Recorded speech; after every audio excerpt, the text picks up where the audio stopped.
நண்பர்களுக்கு வணக்கம். கொத்தனார் ஜிம்ல நாள் 18 எடுங்கடா அந்த தட்டை எடுத்து சாப்பிட உட்காந்துட்டேன். அப்புறம் நண்பர்களே, இப்ப எனக்கான சாப்பாடை நானே தான் சமைக்கிறேன். யாரும் என் தட்டுல கொண்டு வந்து போட மாட்டாங்க. மன்னித்து விடுங்க நண்பர்களே, அதை கண்டுக்கிடாதீங்க. நீங்களே எதுவும் பார்க்கல, நானும் எதுவும் சொல்ல. பிறகு ஒரு காக்கா குழியிலையும் கருப்பு சொக்காவையும் போட்டு காடி எடுத்துட்டு எங்க கிளம்பிட்டேன் அப்படின்னா, வழக்கம் போலத்தான் நம்ம ஆட்டுக்குட்டிக்கு உணவு வாங்க தான் வந்திருக்கேன். ஆடுக்கு சாப்பாடு வாங்கிட்டு வீட்டுக்கு வர வழியில இந்த ஆடுங்கெல்லாம் சாப்பிட்டுட்டு இருந்ததை பார்த்தேன். பார்க்கறதுக்கும் அதுங்க கத்துறதை கேட்கறதுக்கும் சூப்பரா இருந்துச்சு. நீங்களும் கேளுங்க.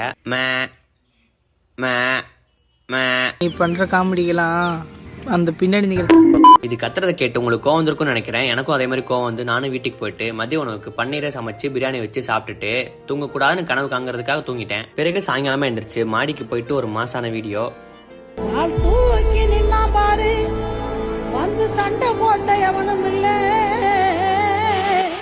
முடிஞ்சதும் உடற்பயிற்சி ஆரம்பிச்சாச்சு. இன்னைக்கு நெஞ்சுக்கு தான் உடற்பயிற்சி. முடிஞ்ச அளவுக்கு 2-3 உடற்பயிற்சியை முடிச்சுட்டு கீழே போயிட்டு சாப்பிட்டுட்டு சீக்கிரமா இன்னைக்கு தூங்கிட்டேன். உறுதியாக இருக்க நண்பர்களே, நாளைக்கு பார்க்கலாம்.